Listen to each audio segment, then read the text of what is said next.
À Clermont, en 1095, se tient un important concile, à l'issue duquel, et contre toute attente, le pape Urbain II exhorte les chevaliers chrétiens à se croiser, prendre la croix, pour aller aider les chrétiens d'Orient. Il s'agit aussi pour l'Église de trouver une occupation aux chevaliers querelleurs en les envoyant se battre loin de l'Occident. Jérusalem est conquise par les croisés en 1099.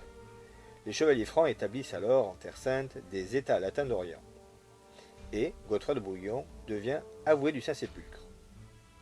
Outre Jérusalem, les États latins d'Orient sont la principauté d'Antioche et les comtés de Tripoli et d'Édesse. Ces États fragiles sont sous la menace constante des musulmans. Prêchée par saint Bernard en 1146 après la chute d'Édesse, la deuxième croisade, conduite par le roi de France Louis VII et l'empereur germanique Conrad III, a pour objectif la ville de Damas. La cité est trop bien protégée et en 1149, les deux souverains renoncent à leur projet, laissant les États latins d'Orient dans une situation fragile, alors que Saladin est désormais à la tête d'une puissante armée. Saladin s'empare de Jérusalem en 1187. Une troisième croisade s'élance donc dès 1189. Commandée par le roi de France Philippe Auguste, le roi d'Angleterre Richard Cœur de Lion et l'empereur germanique Frédéric Barberousse. Plusieurs cités, dont Saint-Jean d'Acre, sont reprises. Mais Jérusalem reste aux mains des musulmans. Le traité de paix de Jaffa signé en 1192 met un terme à la troisième croisade.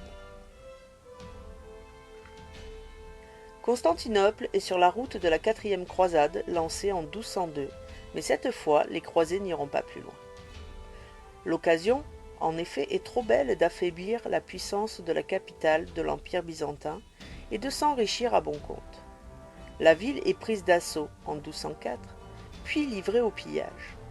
Les croisés fondent un éphémère empire latin d'Orient qui s'effondrera en 1261.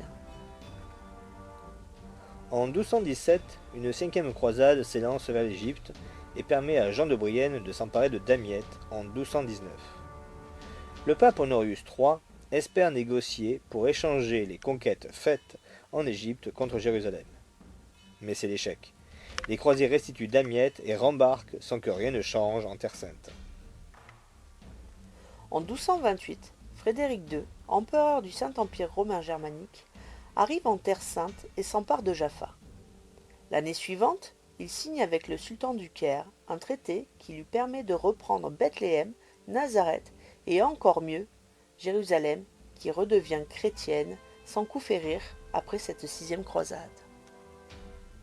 Louis IX part pour une septième croisade, alors que depuis 1244, Jérusalem est à nouveau aux mains des musulmans, ainsi qu'une grande partie de la Palestine.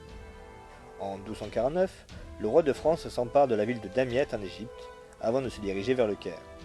Mais il échoue devant la forteresse de Mansoura et tombe entre les mains des Mamelouks. Libéré après avoir payé une lourde rançon, Louis IX prend le chemin du retour.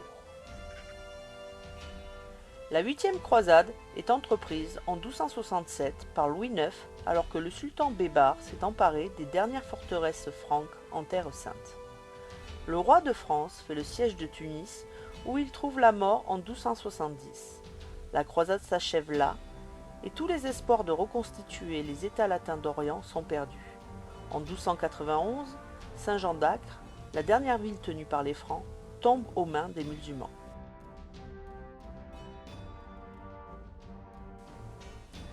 La croisade des Albigeois est lancée en 1209 par le pape Innocent III contre les hérétiques cathares du Languedoc.